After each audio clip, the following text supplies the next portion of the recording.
Christmas morning should have brought peace to the Rowe estate. Instead, it brought a body in the library, a house full of strained smiles, and a family already thinking ahead.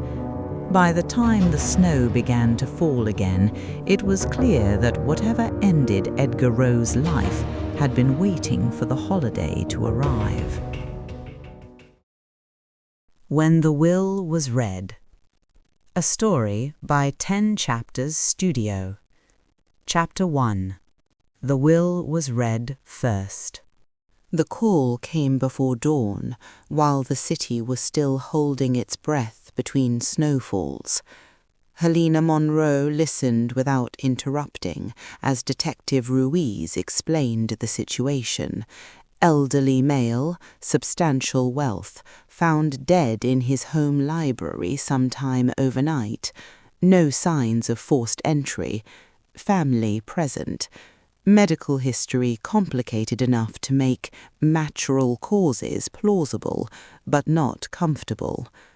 "There's already pressure to move fast," Ruiz said. "The family's lawyer is pushing for a clean ruling." Helena arrived at the Rowe estate late in the morning. The snow outside had been disturbed by tire tracks and boot prints that stopped well short of the front door. The house sat back from the road, long and low, its windows dark except for one at the rear, the library, she guessed. Someone had cleared the steps carefully. The place looked prepared. Inside, warmth hit her first. Too warm, the kind of heat people turned up when they didn't want to feel cold or empty. The body was still there. Edgar Rowe sat in his leather chair beside the fireplace, head tilted slightly to the right, glasses still balanced on his nose.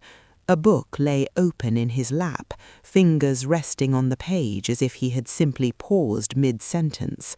A half-empty glass of water stood on the side table. No overturned furniture, no spilled drink, no obvious violence. Helena didn't step closer right away. She watched instead. Death had rearranged the room without moving anything. Chairs had been pulled back, not in panic, but in discomfort. The kind of distance people put between themselves and something they don't want to acknowledge. "He was like this when they found him," Ruiz said quietly. "The caregiver checked on him around midnight. The family found him a little after 7. Helena nodded, her attention fixed on Edgar's face, calm, almost curated. "He looks composed," she said. "That's the word they keep using," Ruiz replied. "Peaceful." Helena stepped closer. She noted the faint discoloration at the corner of Edgar's mouth, not enough to announce itself, just enough to suggest possibility. "What's the family dynamic?" she asked. Ruiz exhaled. "Complicated. Adult children, 1 grandchild, everyone financially tied to him in some way." From the adjoining sitting room came the murmur of voices, low, careful, already fatigued. Before anything else, Helena knew one thing with certainty. Christmas had not brought this family together. It had given them cover. She entered the sitting room without announcing herself. The space was dressed for Christmas, garland along the mantel, a tree in the corner lit but undecorated, as if someone had stopped halfway through. Coffee cups sat untouched on side tables. They were arranged too carefully. Margaret Rowe sat upright on the edge of the sofa, coat still on. Her brother, Charles, leaned back in an armchair, jaw tight. A young woman, Eliza, the granddaughter, stood near the window, phone dark in her hand. Near the tree stood Nina, the caregiver, arms wrapped around herself, eyes red but dry. Helena introduced herself simply. "I'm sorry for your loss," she said. "I won't take much of your time today." Margaret nodded too quickly. "We've already spoken to the police." "I know," Helena said. "I'd like to hear things in your own words." "It was his heart," said Charles. That's what makes sense. Helena held his gaze. Did a doctor say that in person? A brief pause. Our family physician, Margaret said, over the phone. Helena let the silence stretch. Can you walk me through last night? She asked. Margaret answered immediately, too immediately. Dinner at 6, dessert around 7. Dad went to the library. He always did. We stayed up a bit. Nina checked on him before bed. Just after midnight, Nina said softly. He was awake, reading. Did he say anything? Helena asked. Nina's fingers tightened in her sweater. He said he was tired. And this morning? Helena asked. Eliza went to check on him, Charles said. He didn't respond. He looked like he was sleeping, Eliza added, at first. Silence settled. Helena's gaze drifted to the Christmas tree. One small wrapped gift sat beneath it, alone. Who found that? Helena asked. Margaret frowned. Found what? Helena nodded once. Did anyone go into the library after midnight? She asked. No, Margaret and Charles said together. Nina hesitated. No. Helena felt it then, not a vision, just a fleeting sensation, bitterness at the back of her tongue, like medicine dissolving too slowly. She ignored it. Thank you, Helena said. That's all for now. The lawyer arrived minutes later, neat and composed, speaking of efficiency and medical history. Helena spoke of accuracy and requested the caregiver privately. In the kitchen, sunlight fell across a row of pill bottles aligned with careful precision. How long have you worked for Mr. Rowe? Almost 7 years. And last night, I gave him his evening medication at 9, the new dosage. Adjusted how? Lower, Nina said. He'd been dizzy. Did anyone else handle his medication? No. The word landed too cleanly. When you checked on him after midnight? Helena asked. He was quiet, Nina said. Different. What did he say? Nina looked down. He asked if people ever stopped listening before they stopped caring. Back in the library, Helena stood once more beside Edgar Rowe's chair. The book lay open, the water glass untouched, the room curated to appear undisturbed. Outside, church bells rang, late and tentative, marking Christmas morning at last. No one in the house reacted. Helena stepped away from the doorway, already certain of one thing. This death would not announce itself. It would have to be uncovered, slowly, carefully, piece by piece. End of Chapter 1. Chapter 2. The Reading. By early afternoon, the Rowe estate had taken on the uneasy rhythm of a house that refused to stop hosting. Outside, Christmas carried on, cars creeping over salted roads, the faint sound of children somewhere else. Inside, warmth clung to the air like perfume gone stale. The scent of roasted meat and cinnamon lingered, sweet and sour at once, reminders of a celebration that had already soured. Helena stood beside Ruiz while uniforms moved quietly through the house, photographs taken, prints lifted, every motion deliberate and hushed.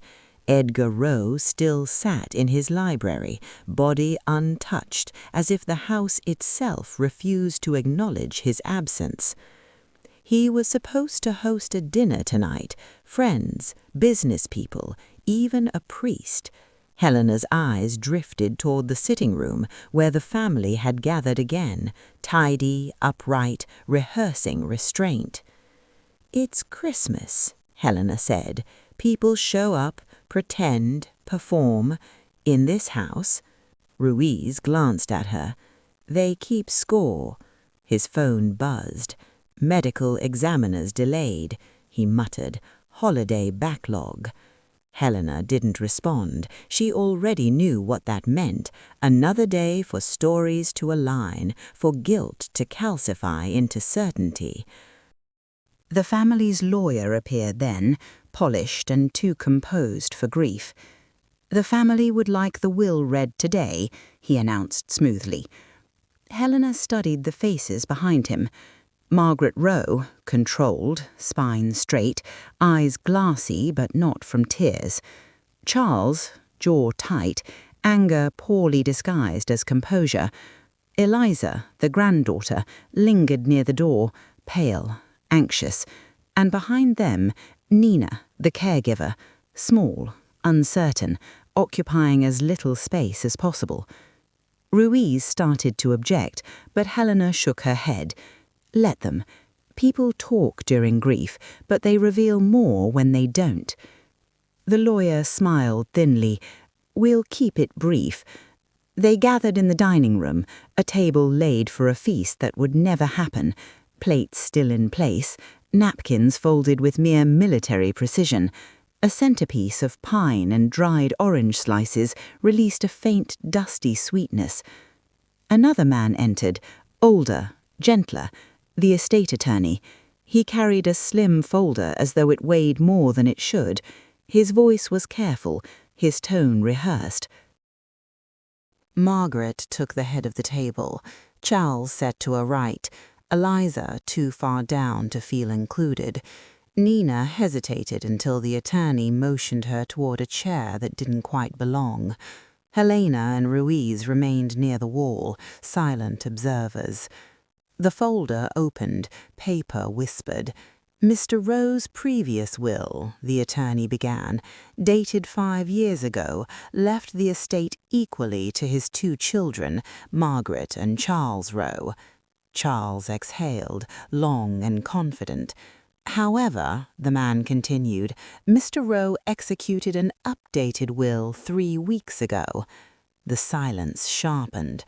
In this revision, the attorney said, the primary residence and controlling interest in Rowe Holdings are left to his granddaughter, Eliza Rowe.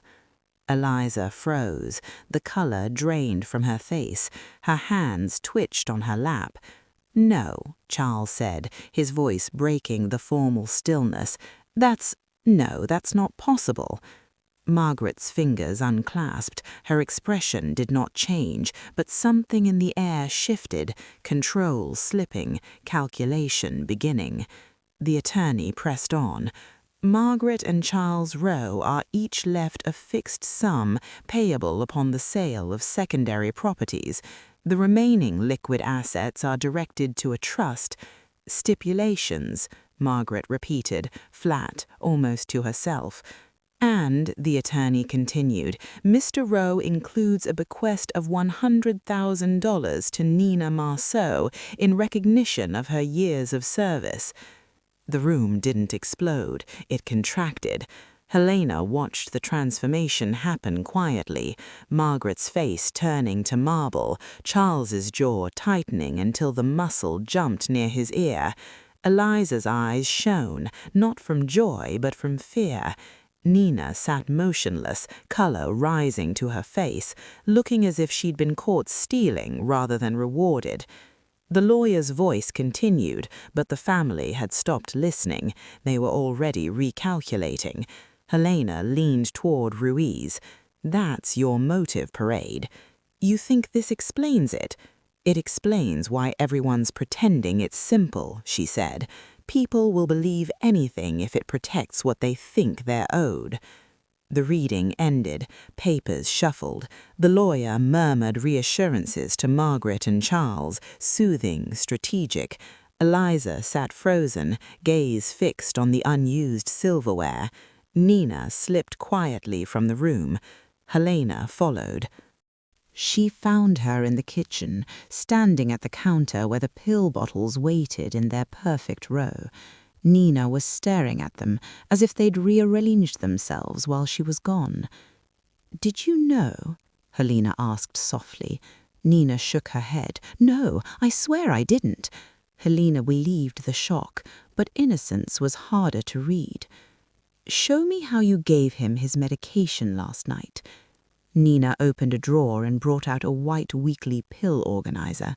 The faded black letters spelled out days that now felt irrelevant. Most compartments were empty. "Did he take anything else?" Helena asked. "Supplements? Painkillers?" "No," said Nina quickly, then quieter. "He didn't like variables." Helena's gaze drifted to the trash bin beside the counter.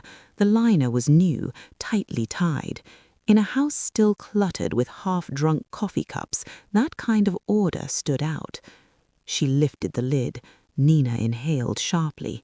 Helena untied the bag and peeled it open. Inside, wrapped in a folded paper towel, lay a blister pack, half-popped, foil pressed back.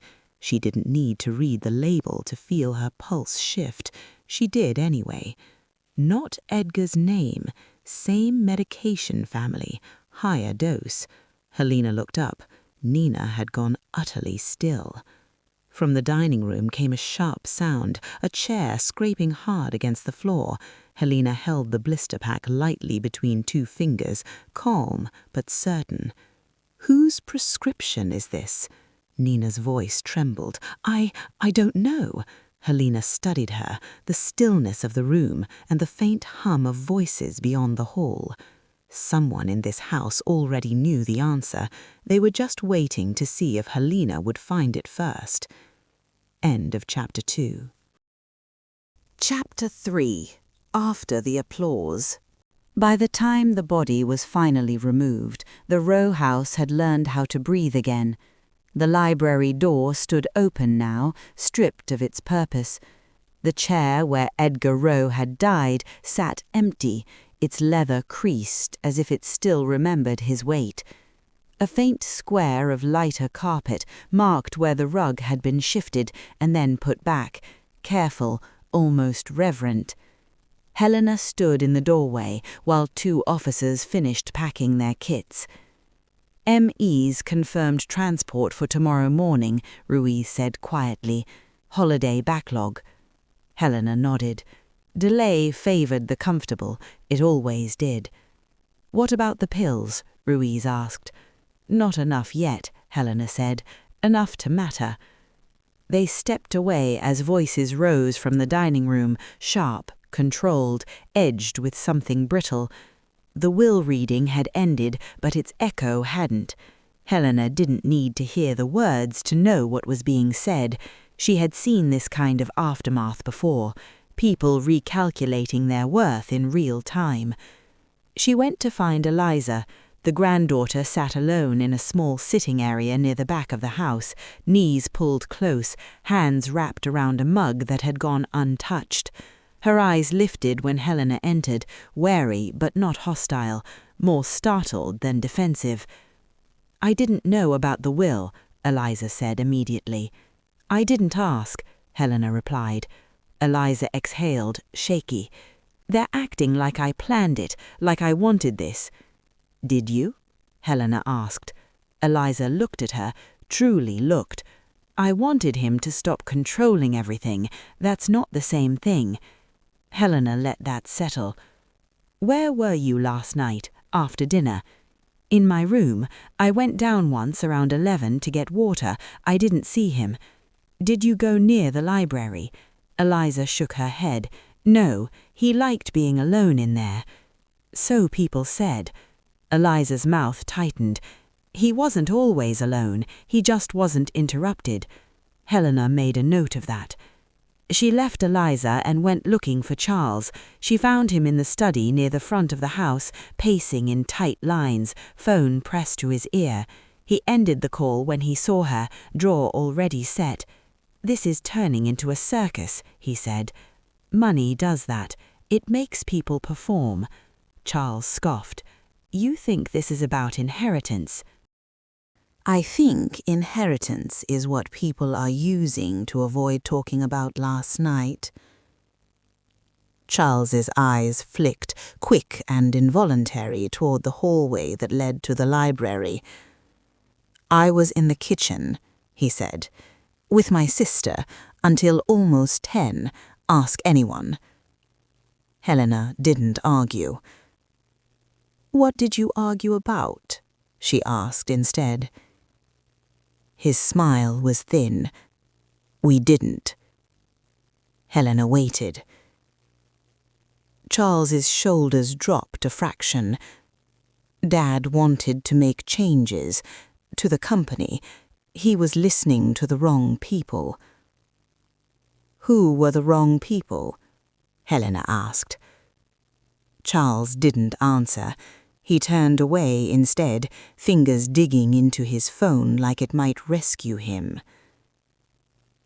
Helena found Margaret last. She stood in Edgar's bedroom, not touching anything, gaze fixed on the far wall where framed photographs traced a curated history, charity dinners, award ceremonies, smiling faces that looked more contractual than joyful. "You're very calm," Helena said. Margaret didn't turn. "Someone has to be." "Were you with your father after dinner?" Helena asked. Margaret paused. Just a breath. "No." "Did you speak to him?" "Yes."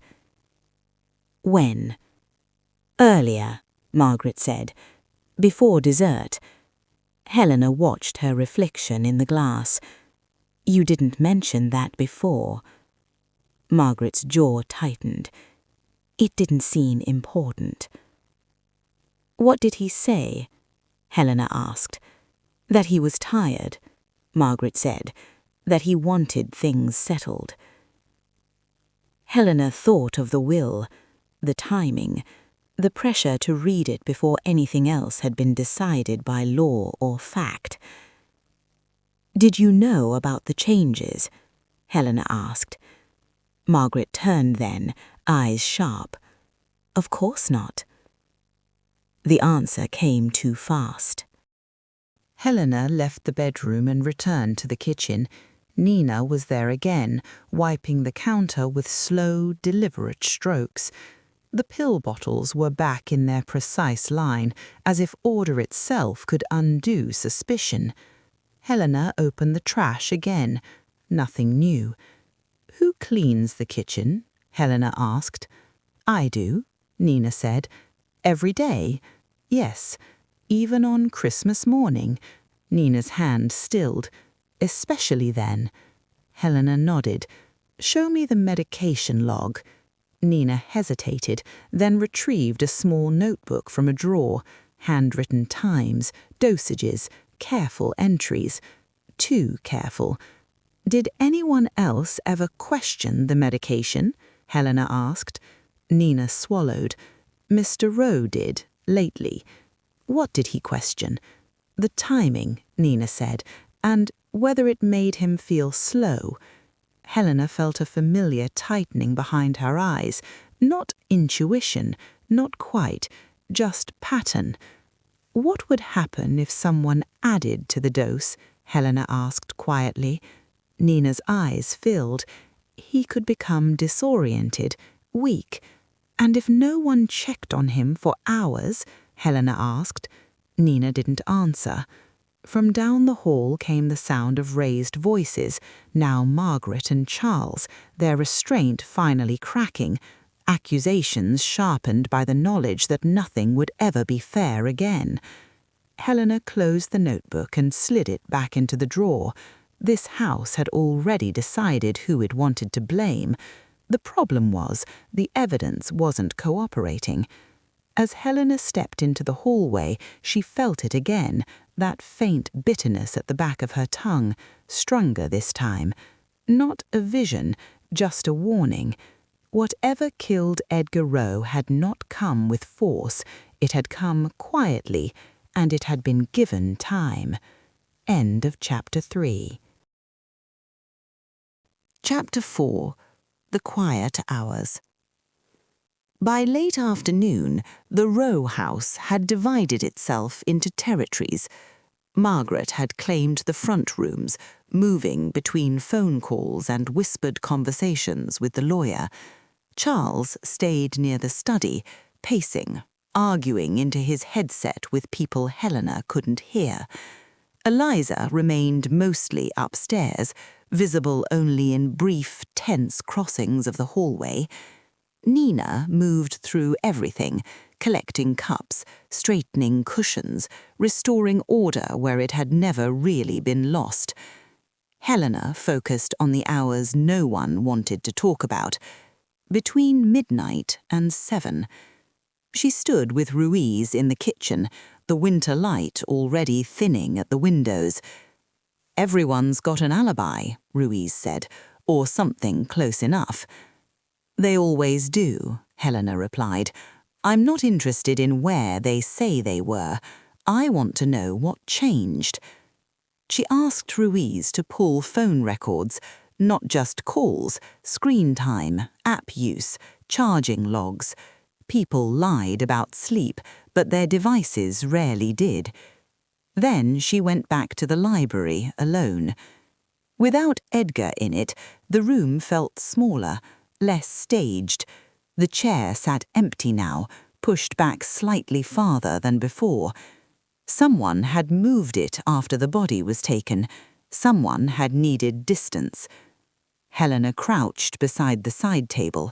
The water glass was gone. She straightened slowly. Ruiz appeared in the doorway. Crime scene unit boxed it with the rest. "Who asked them to?" Helena asked. "No one," Ruiz said. "Standard." Helena didn't like standard, not here. She moved to the desk by the window, running her fingers lightly along its edge. A faint tackiness clung to the wood, recently wiped, not long enough ago to dry completely. She inhaled. Cleaner. Citrus again. Someone had cleaned this room after midnight, not thoroughly, just enough. Helena felt it then. Not a picture, not a voice, just a brief internal shift, like standing up too fast. The sense of waiting, of someone sitting very still, listening for sounds that didn't come. She shook it off. "Who was awake?" Helena asked. "Ruiz, obviously. Eliza admits she was up around 11:30. Charles claims he slept badly. Margaret says she went straight to bed." "And you believe?" Ruiz shrugged. "None of them. All of them." Helena turned back toward the hall. "Let's test that." They started with Eliza. Her room smelled faintly of pine and something sweet. Candle smoke burned down too far. Helena noticed the open laptop on the bed, screen dark but warm. "You didn't sleep," Helena said. Eliza looked at her, startled. I did, eventually." "What time?" Eliza hesitated. "After midnight." Helena nodded. "Your laptop says 2:40. Eliza's shoulders sagged. "I couldn't sleep." "Did you hear anything?" Helena asked. "No," Eliza said quickly.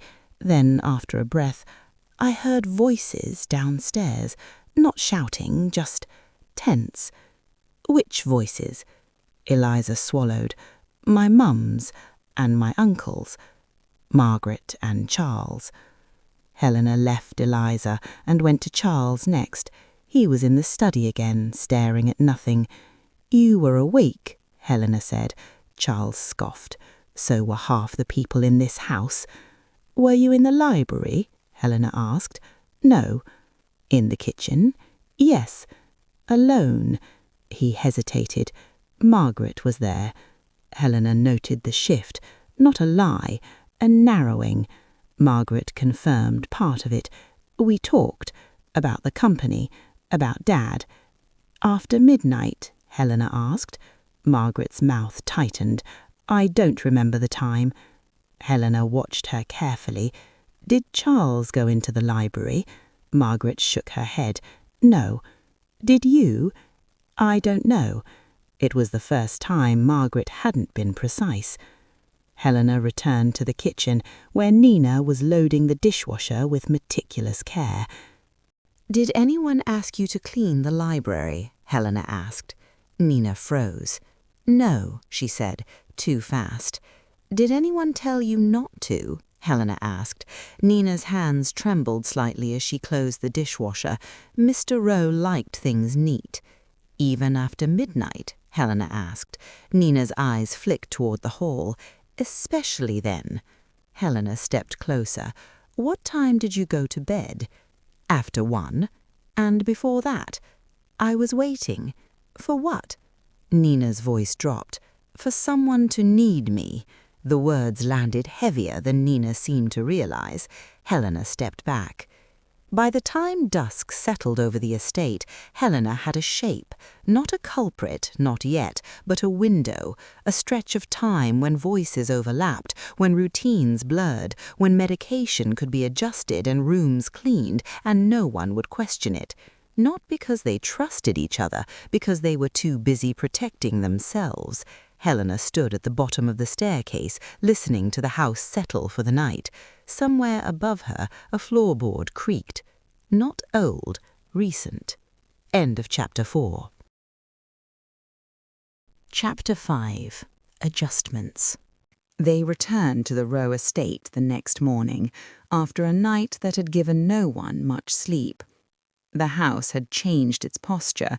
The shock had burned off, leaving something colder behind. Conversations stopped when Helena entered rooms. Eyes followed her, but never met hers for long. Ruiz stood beside her in the foyer, reading from his tablet. "Pharmacy confirmed Edgar Rowe's dosage change, lowered 10 days ago. Doctor signed off." Helena nodded. "And the pills I found?" Ruiz's voice was dry. "Different prescription, same drug family, higher strength. Label belongs to Charles Rowe." The words hung between them. Helena turned toward the hallway. "Let's talk to him." Charles waited in the study, already on edge. The half-empty bottle sat on the desk beside him, the label peeling where it had been handled too often. Helena gestured toward it. "You take this regularly?" "For blood pressure," he said. "It's harmless." "Not if someone else took it."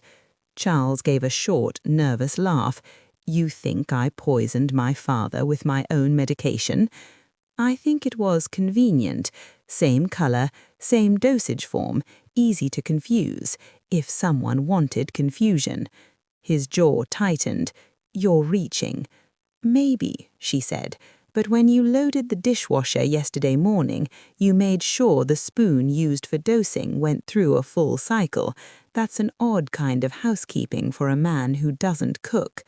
He froze, just long enough for the silence to confirm what she needed. "I was cleaning up," Charles said finally, "trying to help." "Help can look a lot like control," Helena replied. She left him with Ruiz and went looking for Margaret. Margaret was in the sitting room, speaking in low tones to the family lawyer. She dismissed him when Helena appeared. "Detective," she said crisply, folding her hands, "do you have something new?" "A few things. The medication records, a fresh set of fingerprints on the pill organizer, and a problem with the timeline." Margaret's gaze sharpened. "What problem?" "You said you went to bed after dinner, but your phone was active after midnight. I was reading." "Standing in the kitchen?" Helena asked softly. Margaret blinked once. "Excuse me?" "Your phone connected to the Wi-Fi node nearest the library," Helena said. "It registered movement until 12:42 a.m. Margaret's expression didn't change, but her throat worked. "I may have gone for water." "Did you check on your father?" She hesitated just slightly. "No, he valued privacy." "Even while he was dying?" Helena asked. Margaret's composure cracked, if only for a second.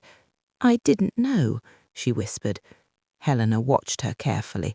"That's what everyone says after waiting too long."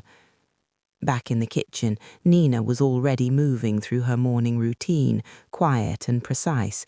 The pill bottles were back in their line, the counter spotless. Helena set down a small evidence envelope. Inside lay the blister pack she'd found. "This came from the trash," she said. "It's not Mr. Rowe's prescription."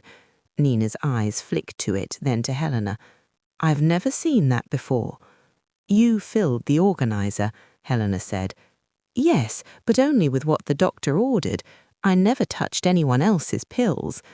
Helena studied her face, earnest, tired, honest enough to believe what she said.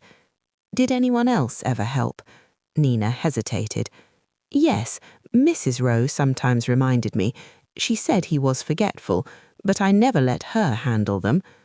"Until last night?" "No," Nina said quickly, then softer. "I didn't think she would." Helena said nothing. She turned toward the sink, where the dish rack stood empty. The spoon from the night before was gone. "Who empties the dishwasher?" she asked. Nina frowned. "Usually me, but not today. Mrs. Rowe was already up when I came downstairs." That was enough. Ruiz joined her outside in the hall. "You're building a story," he said quietly, "but it's all inference." "It's always inference until someone slips," Helena replied. "You think Margaret or Charles did this?" I think one of them adjusted the dosage. The other decided to wait and see what would happen. Ruiz exhaled. Intent's hard to prove. Then we don't prove intent, we prove opportunity and silence. By late afternoon, the tension in the house had hardened into stillness. Margaret stayed in the library now, as if proximity could restore ownership. Charles paced the hallway, waiting for someone to blame. Eliza remained upstairs, doors closed. Helena and Ruiz stood in the entryway, the air thick with unsaid things. "Everyone's rewriting the night," Helena said. "They think if they keep the story neat, the evidence will follow." "Will it?" Ruiz asked. "No," she said, "but it might convince the wrong people." She looked toward the kitchen, where Nina's voice could be heard faintly on the phone, calm, cooperative, unaware that she was being lined up for something she hadn't done. Helena's expression tightened. "They're preparing their ending," she murmured, "and if we're not careful, she'll be it." Ruiz frowned.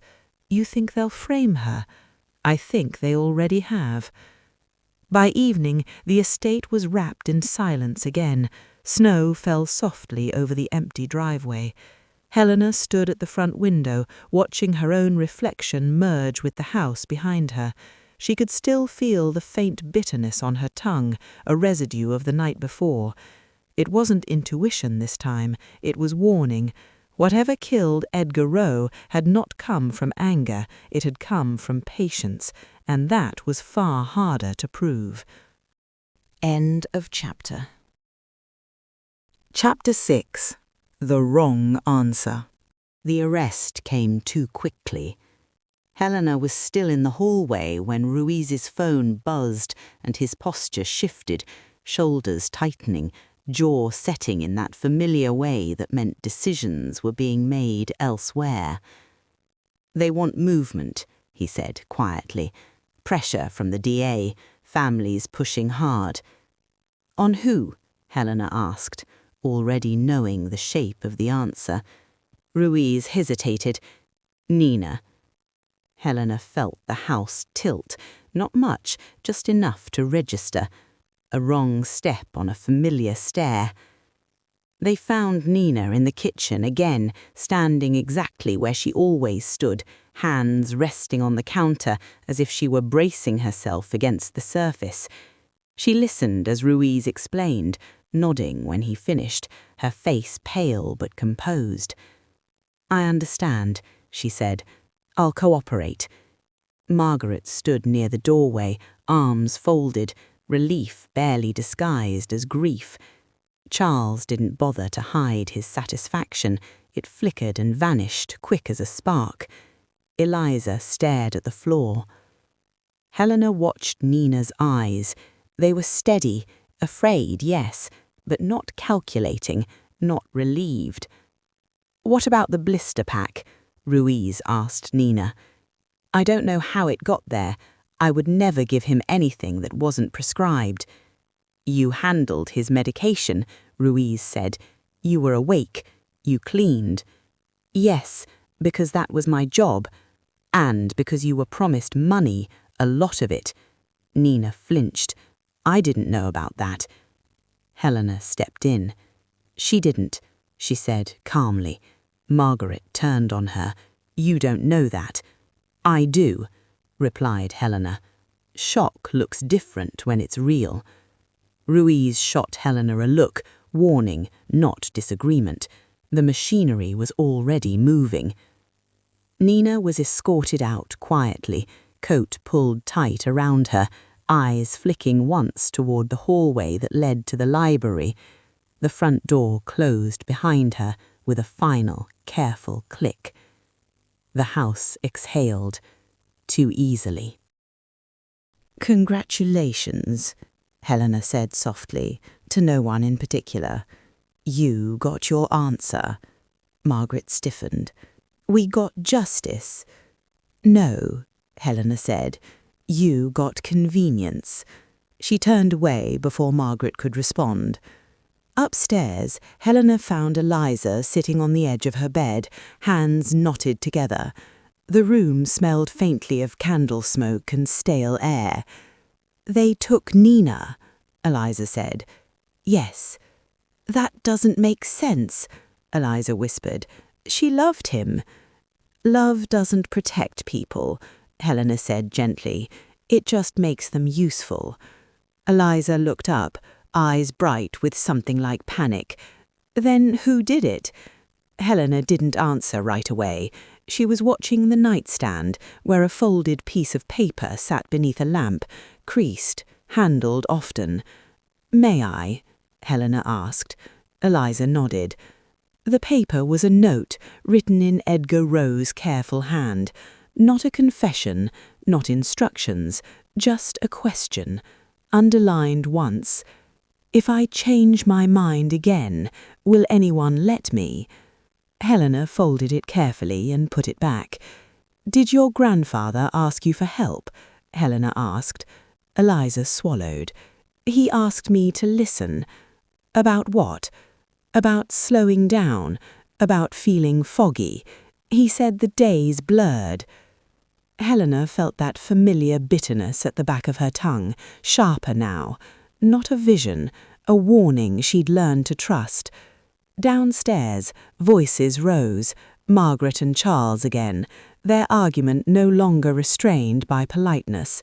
Helena descended the stairs slowly, listening. "You went too far," Margaret hissed. "I did what we had to," Charles snapped. "He wouldn't stop. He was our father. And he was ruining everything." Helena stepped into the doorway. They froze. "You didn't mean to kill him," Helena said, "but you meant to keep him quiet. You changed the dose, or let it be changed, and when he didn't respond, you waited." Charles laughed brittle. "You can't prove that." "Not yet," Helena said, "but you cleaned the room, you knew the medication change, and you were awake." Margaret's eyes flicked just once to the stairs. Helena followed her gaze. A faint smear marked the banister, recently wiped, not completely. Helena reached out, touched it with a gloved finger, then looked back at them. "Nina didn't do this," she said. "She was convenient. You were careful." Sirens sounded faintly in the distance, moving away, not toward the house. The wrong person was already gone. Helena stood between the siblings, the weight of the mistake settling in her chest.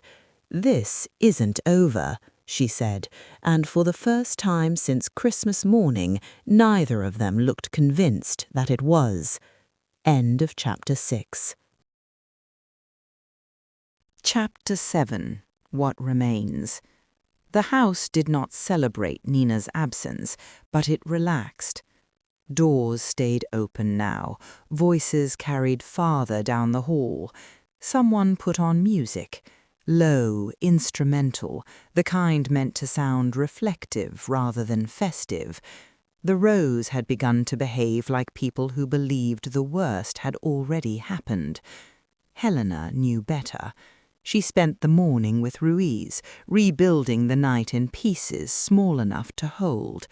Phone records came first, not calls, those were sparse, but movement, screens lighting up, chargers unplugged and plugged back in again. Charles's phone showed activity just after 1, Margaret's just before 2. Neither timeline matched the stories they'd told. "Sleep is always the lie," Ruiz said, rubbing his eyes. "And routine is always the truth," Helena replied. They returned to the library together. The smear on the banister had been photographed and logged. In daylight it was almost invisible, just a faint disruption in the grain where something oily had been wiped away too quickly. Not blood, not exactly. Medication residue, maybe, or sweat. Helena leaned over the railing, peering down. If he became disoriented, she said, he might have tried to stand, to call out. And no one came, Ruiz said. Or someone did, and decided not to help. They moved to the desk. Helena opened the top drawer carefully. Inside lay a stack of envelopes, neatly sorted, each labelled in Edgar Rowe's hand. One was marked "Revised, do not file." Ruiz glanced at her. "That wasn't in the will." "No," Helena said. "It was meant for something else." She opened it. Inside was a handwritten note, short, precise. "If you are reading this, it means I waited too long again." Helena closed her eyes briefly. The note didn't name anyone. It didn't accuse. It assumed complicity without demanding confession. Edgar Rowe had known exactly where he was. Ruiz let out a slow breath. "That won't hold up in court." "No," Helena said, "but it tells us when he stopped trusting them." They found Eliza in the back sitting room, knees tucked under her, eyes fixed on the window. "You didn't tell us about the note," Helena said gently. Eliza flinched. "He didn't give it to me. He just showed it to me, like proof." "Proof of what?" Helena asked. "That he wasn't imagining things," Eliza said. "That they were managing him, timing his pills, deciding when he was allowed to speak." "Who is they?" Ruiz asked. Eliza hesitated. "My mum, mostly, and Uncle Charles when it came to money." Helena nodded. "Did he ask you to do anything?" Eliza shook her head. "Just to remember." That was enough. By mid-afternoon, the autopsy preliminary came in. Cause of death, cardiac failure, complicated by medication interaction. The dosage alone wouldn't have killed him, but it would have weakened him, slowed his response, made it easier not to notice when he collapsed, or easier to ignore. "Still circumstantial," Ruiz said. "Still points to Nina." Helena shook her head. "It points to access and choice." They returned to the kitchen one last time. Helena opened the dishwasher Nina had loaded the night before. Inside, tucked between 2 plates, was a spoon with faint residue along the edge. Cleaned, but not thoroughly. Not by someone used to cleaning utensils used for medication. "Who else handles the dishwasher?" Helena asked. Margaret answered from the doorway. "Everyone." Helena turned. "Who loaded it last?" Margaret didn't respond. "Charles did." "I did. This morning." Helena looked at him steadily. "Why?" He shrugged, trying to help. Helena reached out and removed the spoon carefully, sealing it in an evidence bag. Helping, she said, doesn't usually involve erasing traces. Charles's face hardened. You don't have anything. Not yet, Helena said, but you're running out of ways to explain your kindness. That night, Helena stood alone in the library again. She felt it then. Not a vision, not an image, just a pressure behind her eyes, a sense of someone sitting very still, waiting to see if the silence would be noticed. It had been. Too late. Helena turned off the light and closed the door behind her. Tomorrow, she would have to choose whether to correct the mistake already in motion or let it become permanent. End of Chapter 7. Chapter 8. The Weight of Silence. The house was quieter the next morning, stripped of pretense and most of its occupants. The lawyer had left. Friends who had lingered under the guise of support were gone. What remained were the people who could not leave and the consequences they were running out of time to outrun. Helena arrived alone. Ruiz had stayed back to deal with paperwork, calls from the DA's office, and the growing discomfort around Nina's arrest.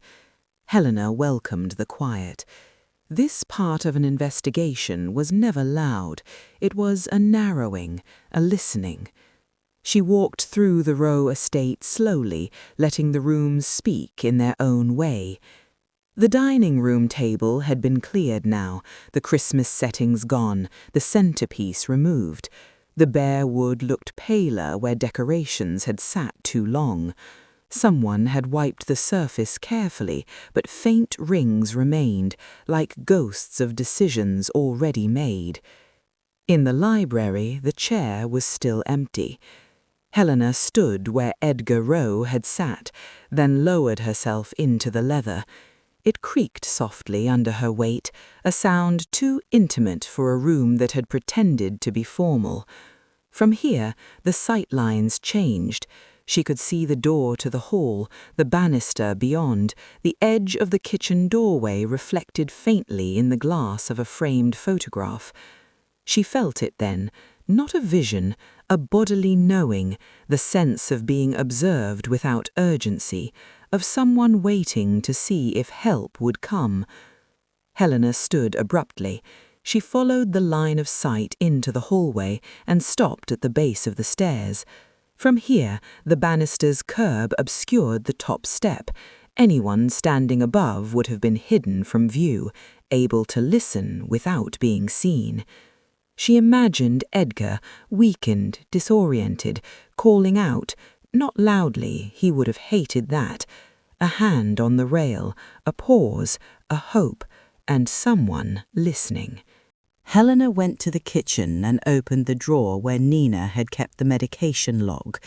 It was still there, pages filled with careful handwriting that changed subtly over the last week. The times were the same. The spacing wasn't. She flipped back and forth, comparing entries. There it was. On Christmas Eve, the evening dose had been logged 5 minutes earlier than usual. Not enough to matter medically, but enough to matter psychologically. Someone had wanted it done before the kitchen filled, before witnesses. Helena closed the notebook. Margaret was in the front sitting room, seated upright, hands folded, the posture of someone waiting to be told what would happen next.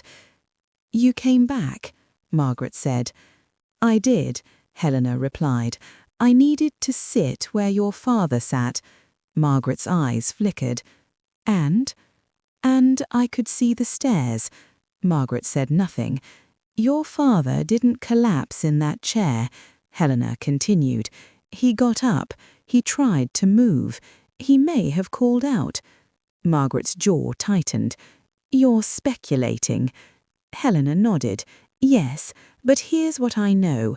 You and your brother were both awake. You were arguing. Your niece heard you. The medication made your father slower, less steady, and when he needed help— I didn't touch him, Margaret said sharply. I didn't say you did, Helena replied. I said you didn't stop it. Margaret's breath caught, just slightly. Helena let the silence do its work. You trusted him with timing, with structure. You made decisions for him long before that night. That was love. Someone had to. Love doesn't require secrecy, Helena replied. Margaret's composure cracked then, not into tears, but into anger. He was changing things, again. He didn't understand what it would do. To whom? Asked Helena. Margaret looked away. Helena left her there and went upstairs. Charles's room was empty, bed unmade, suitcase open on the chair, a man preparing for contingencies. Helena opened the closet. Shoes lined up carefully, a jacket missing. She heard movement behind her. Charles stood in the doorway, expression guarded. You shouldn't be here, he said. I won't be long, Helena replied. I wanted to understand why you loaded the dishwasher. Charles scoffed. You keep coming back to that. Because it was unnecessary, Helena said, and because you were erasing something you didn't need to erase unless you knew it mattered. Charles laughed once, harsh. You think I planned this? I think you recognized opportunity, Helena said, and you didn't waste it. His face reddened. He was ruining everything. He didn't even know what he was signing. He knew enough to change it, Helena said. Charles's eyes flicked toward the hall. You heard him, Helena continued. You heard him and you waited. That was the choice. For a moment, Helena thought he might speak, might confess, not out of remorse, but exhaustion. Instead, he straightened. You don't have proof. Helena nodded. Not yet. She stepped past him and down the stairs. Outside, dusk settled early, the winter light draining quickly from the sky. Helena stood on the front steps, breathing in cold air sharp enough to clear the residue of the house from her lungs. She pulled out her phone and dialed Ruiz. We need to fix this, she said when he answered, before it settles. Do you have something? Ruiz asked. Enough to know we're holding the wrong person, Helena replied, and enough to make the right ones nervous. She looked back at the darkened windows of the Rowe estate. Silence had weight here, and it was starting to crack. End of Chapter 8. Chapter 9. The Break. The call came just after midnight. Ruiz didn't bother with preamble. We got movement. Helena was already awake. She'd learned long ago that the nights before truth surfaced were never generous with sleep. Charles Rowe, Ruiz continued. He tried to leave the city, one-way ticket, early flight. Did you stop him? Helena asked. Yes, and he didn't fight it. That mattered. Helena arrived at the station before dawn, the building half-lit, stripped of ceremony. Charles sat alone in the interview room, jacket draped over the back of his chair, hands flat on the table, as if he'd decided resistance was no longer worth it. He looked smaller here, less curated. Helena took the chair across from him. No file, no notes. You're not under arrest, she said. Not yet. Charles laughed weakly. That's supposed to make me feel better. It should, if you tell me what actually happened. He stared at the tabletop. For a long moment she thought he might stay silent. I didn't plan to kill him, he said finally. Helena didn't interrupt. He was foggy, confused. He kept asking the same questions, about the company, about the will. He wouldn't let it go. Because he knew something was wrong, Helena said. Charles nodded once.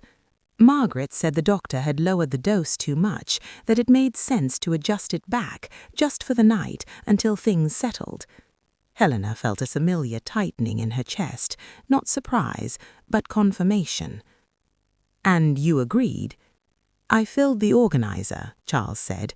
"Just one compartment. I didn't think—" "You thought it would slow him, make him easier." Charles closed his eyes.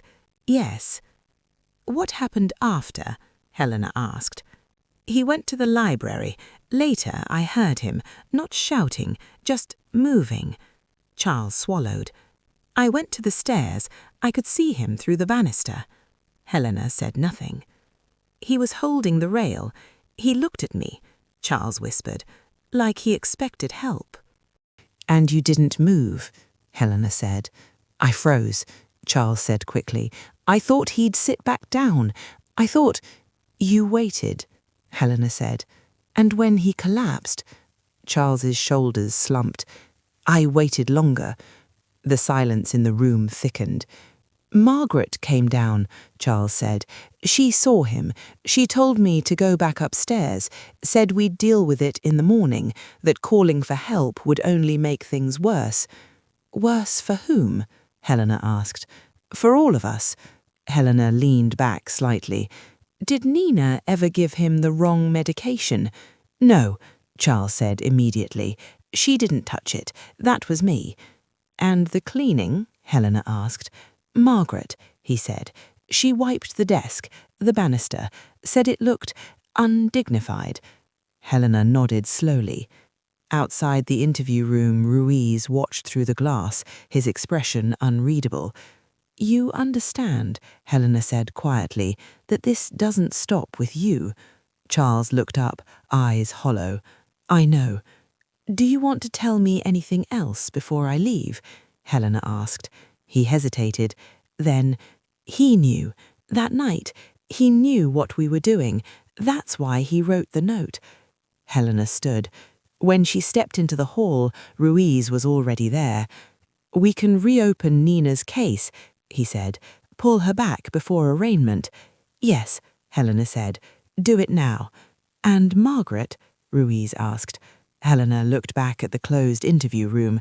"She made the choice after the fall," Helena said. "That matters." Ruiz nodded grimly. "The DA won't like how this looks." "They never do," Helena said. By the time Helena left the station, the sky had begun to pale. Morning came quietly, as if unwilling to witness what the night had finally given up. She paused on the steps, breathing in cold air. The truth, she thought, never arrived clean. It came bent, compromised, too late for someone who had needed it earlier. End of Chapter 9. Chapter 10. What Settles. By the time Christmas decorations came down across the city, the row house stood emptied of ceremony. Nina was released before nightfall. No apology followed, only paperwork and averted eyes. She left quietly, as she had lived there, carrying nothing that belonged to the family and everything that had been taken from her. Charles was charged 2 days later: manslaughter, tampering with medication, failure to render aid. He did not contest it. His statement was brief, factual, almost relieved. The truth, once spoken, had taken the weight out of him. Margaret's reckoning came more slowly. There was no dramatic arrest, no handcuffs, just interviews that tightened, questions that stopped circling and began to land. The decision she had made, to wait, did not fit neatly into a single statute, but it didn't disappear either. It settled into the case like sediment, shaping everything that followed. The DA called it complicity, the defense called it shock, Helena called it choice. Eliza stayed out of it. She gave one statement and then withdrew, legally and emotionally. The trust was put into temporary administration. The house went up for sale before winter was over. On Helena's last visit, the estate was quiet in a different way, not tense, just hollow. She stood once more in the library. The chair was gone, the rug removed. Sunlight fell across bare floorboards where Edgar Rowe had tried to stand, to move, to be heard. Helena felt nothing then, no intuition, no echo, just the absence of something that had waited too long. Outside, snow began again, light and uncommitted. Ruiz joined her at the door. "You did what you could," he said. Helena nodded. It was already late.